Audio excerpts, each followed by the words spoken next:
PM Modi ने Australia, Papua New Guinea समेत अपनी 3 देशों की यात्रा पूरी कर भारत लौटते हुए विरोधियों की नींद उड़ा दी। पीएम मोदी ने एयरपोर्ट पर उतरते ही ऐसा जोरदार भाषण दिया कि सब देखते रह गए।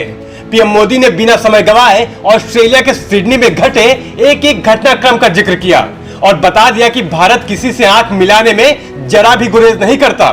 और शायद यही वजह है कि ऑस्ट्रेलिया के प्रधानमंत्री पीएम मोदी को बॉस कहने से भी नहीं हिचकते। भारत लौटने के बाद पीएम मोदी ने कहा कि इस यात्रा के दौरान मैंने देश की भलाई के लिए निर्णय करने में अपना पूरा समय पूरी तरह से उपयोग किया। हम तो दुश्मनी की भी भलाई सोचने वाले लोग हैं, हम करुणा से प्रेरित लोग हैं, हम ऐसे ही आगे बढ़ते हैं।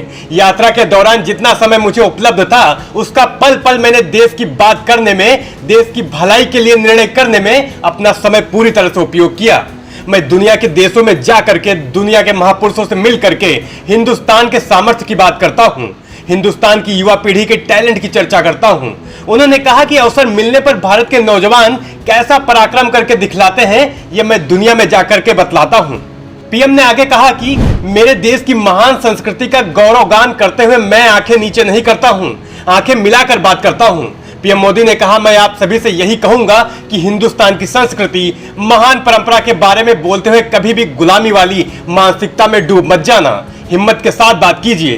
दुनिया सुनने को आतुर है। जब मैं यह कहता हूं कि हमारे तीर्थ क्षेत्रों पर हमले स्वीकार नहीं है तो दुनिया भी मेरे साथ दिखती है। ये आप ही की परंपरा है। मैं तो दुनिया में जाकर के सिर्फ आपके पराक्रमों के गीत गाता हूं।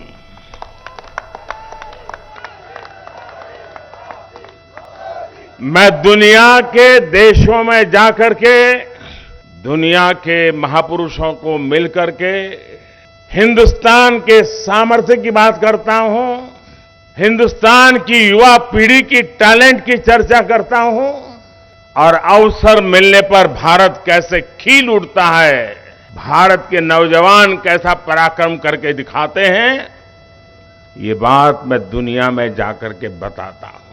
ये बात मेरे खाते में इतनी जाती है कि ये बताते समय मैं संकोच नहीं करता हूं। मेरे देश की महान संस्कृति का गौरवगान करते समय मैं आंखें नीचे नहीं करता हूं, आंखें मिला करके दुनिया से बात करता हूं। सामर्थ्य क्यों आया है? ये सामर्थ्य इसलिए है क्योंकि हमारे देश ने पूर्ण बहुमत वाली सरकार बनाई है। आप सबने देश को पूर्ण बहुमत वाली सरकार बनाई है और जब पूर्ण बहुमत वाली सरकार का प्रतिनिधि विश्व के सामने जब कोई बात बताता है तो दुनिया ये विश्वास करती है कि ये अकेला नहीं बोल रहा है, 140 करोड़ लोग बोल रहे हैं।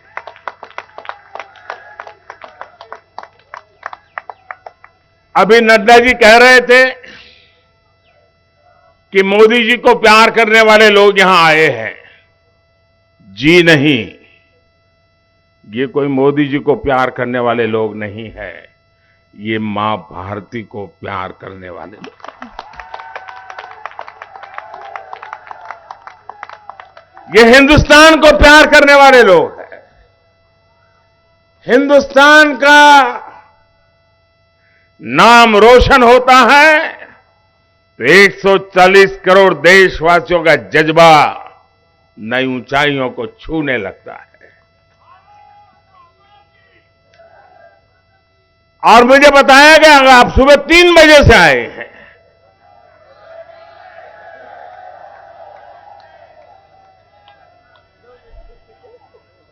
भारत की दुनिया में सही पहचान बने, भारत का दुनिया में जय जयकार हो, कोई हिंदुस्तानी इतना खुशियों से भर जाता है को रात को 3 बजे यहां आकर के पहुंच जाता है। ये यात्रा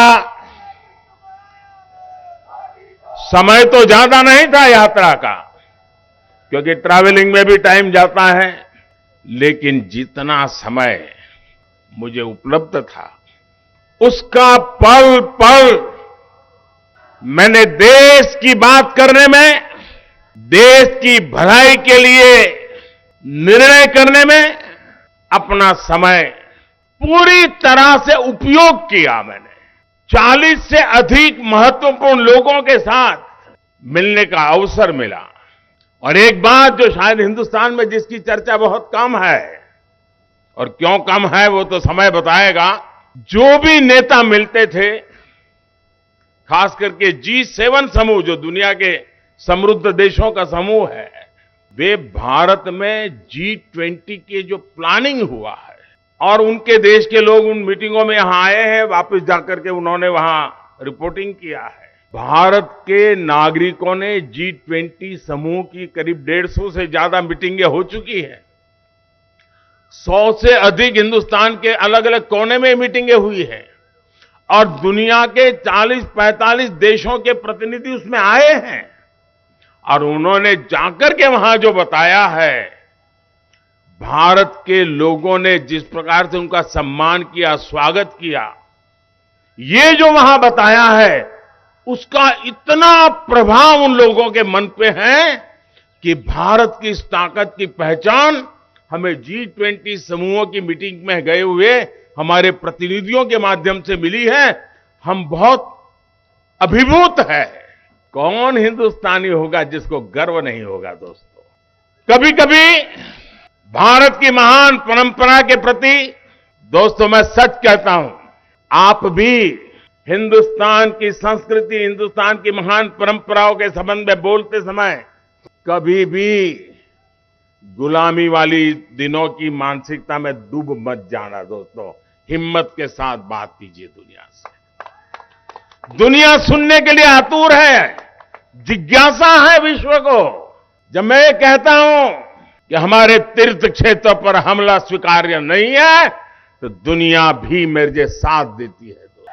हिरोशिमा की धरती, जहां पर मानव संहार का भयानक घटना घटी थी, उस हिरोशिमा की धरती पर जब पूज्य बापू की प्रतिमा लगती है, शांति का विश्व को संदेश बड़े गर्व के साथ हम पहुंचा पाते हैं। जी, मेरे लिए गर्व की बात होती है कि जापान के प्रधानमंत्री जब भारत आए थे, तो मैंने बोधि वृक्ष का एक सैंपल उनको दिया था, और उन्होंने बड़े गर्व के साथ मुझे बताया कि मोदी जी, जब मैं भारत आया था, आपने मुझे जो बोधि वृक्ष का पौधा दिया था, वो मैंने हिरोशिमा में, जहां ये बड़ा मानव संहार हुआ था, उस बोधि वृक्ष का पौधा वहां लगाया है। और करुणा का, भारत का संदेश आने वाली पीढ़ियों को मिलता रहे, इसके लिए मैंने ये सोचा हुआ है। उसके संबंधों में बहुत उतार चढ़ाव के दिन देखे हैं देश ने, लेकिन वो देश आज भारत को अपना मानता है, भारत को सम्मान से देखता है, और वो भारत के भविष्य के साथ अपना भविष्य जोड़ करके देखता है। ये अपने आप में हर भारतीय के लिए बड़े गर्व की बात है। और मैं देख रहा था कल, जब मैंने देखा कि पूरे ओपेरा हाउस पर हिंदुस्तान के तिरंगे रंग की रोशनी करके उन्होंने भारत को सम्मानित करने का बहुत ही उम्दा प्रयास किया था। और भारतीय समुदाय का जो समारोह था, हिंदुस्तान के लोगों ने उसको देखा है, दुनिया ने देखा है। लेकिन सबसे बड़ी बात, लोकतंत्र की आत्मा क्या होती है, लोकतंत्र का सामर्थ्य क्या होता है। साथियों, आपको जानकर के खुशी होगी, और मैंने अब तक जितना भी कुछ देखा पढ़ा, मुझे इस बात की तरफ ध्यान नहीं गया मेरा, और इसलिए मैं बताना चाहता हूं। भारतीय समुदाय का जो कार्यक्रम था, वहां ऑस्ट्रेलिया के प्रधानमंत्री का आना गौरव की बात थी। लेकिन इतना ही नहीं, उस समारोह में पूर्व प्रधानमंत्री भी थे। उस समारोह में पूरी अपोजिशन पार्टी के मेंबर्स से, रूलिंग पार्टी के मेंबर्स से, ये लोकतंत्र का वातावरण ऑस्ट्रेलिया के लोग में भारतीयों के प्रति चाहे पक्ष सत्ता का हो चाहे पक्ष विपक्ष का हो, सबके सब मिलजुल करके भारतीय समुदाय के इस कार्यक्रम में उतने ही उमंग और उत्साह के साथ शरीक हुए थे और भारत के एक प्रतिनिधि को, भारत के एक सेवक को दोनों पक्ष उतना ही आदर और सत्कार कर रहे थे। साथियों, ये यश मोदी का नहीं है, हम कतई ऐसी गलती मत करें। ये यश हिंदुस्तान के पुरुषार्थ का है, 140 करोड़ हिंदुस्तानियों के जज्बे का है। दोस्तों, साथियों, जब कोविड के खिलाफ दुनिया लड़ रही थी, एक एक व्यक्ति को जिंदगी बचाने के लिए एक एक परिवार जूझ रहा था।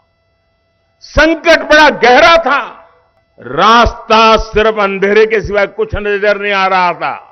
इस बीमारी से कौन बचाएगा, कैसे बचाएगा, कौन सी जड़ी बूटी काम आएगी, दुनिया उलझन में थी। हर कोई अपनी अपनी कोशिश कर रहे थे। विश्व के समृद्ध से समृद्ध देश भी कोविड के सामने घुटने टेल चुके थे। दोस्तों, उस पल को याद कीजिए, हमने भी अपने कई परिवारजनों को खोया है। उस दुख, उस दर्द को हम भूल नहीं सकते हैं। लेकिन जब मैं पैसिफिक आइलैंड के इन देश के नागरिकों से मिला, हर किसी की आंख में, वो चाहे ड्राइवर हो, होटल में काम करने वाला कोई व्यक्ति हो, चाहे सब समारोह के गेट पर खड़ा हुआ कोई व्यक्ति हो, चाहे सिक्योरिटी में काम करने वाला जवान हो, हर किसी की आंख में, जब हम उससे आंख मिलाते थे, वो भाषा तो नहीं जानता था, लेकिन उसकी आंखों से वो बताता था और कभी कभी इशारा करके बताता था कि आपने वैक्सीन दिया ना, इसलिए हम जिंदा हैं।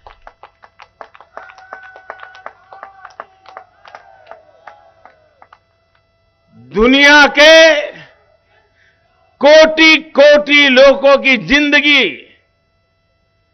भारत की दवाइयों ने, भारत की वैक्सीन ने, और वो भी 140 करोड़ देशवासियों को संभालते संभालते औरों को भी संभालने में हम पीछे नहीं रहे।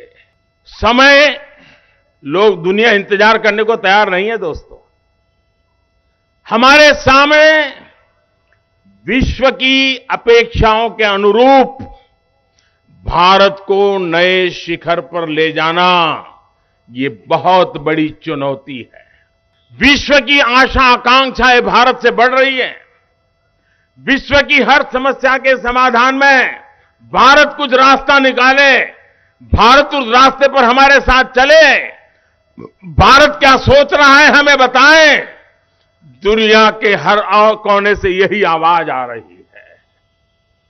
लेकिन साथ साथ 140 करोड़ का देश, मेरा दलित हो, पीड़ित हो, शोषित हो, वंचित हो, आदिवासी हो, गरीब हो, उनको भी इस समृद्धि के राह पर मुझे लेकर के जाना है। इसलिए पहली बार ऐसा हुआ है कि जड़ों की भी चिंता करनी है, शिखर की भी चिंता करनी है। दोस्तों, लेकिन ये चुनौती भी 140 करोड़ देशवासियों के सामर्थ्य पर मुझे भरोसा है, हम करके रहेंगे, समय सीमा में करके रहेंगे और उसको हम पा करके रहेंगे।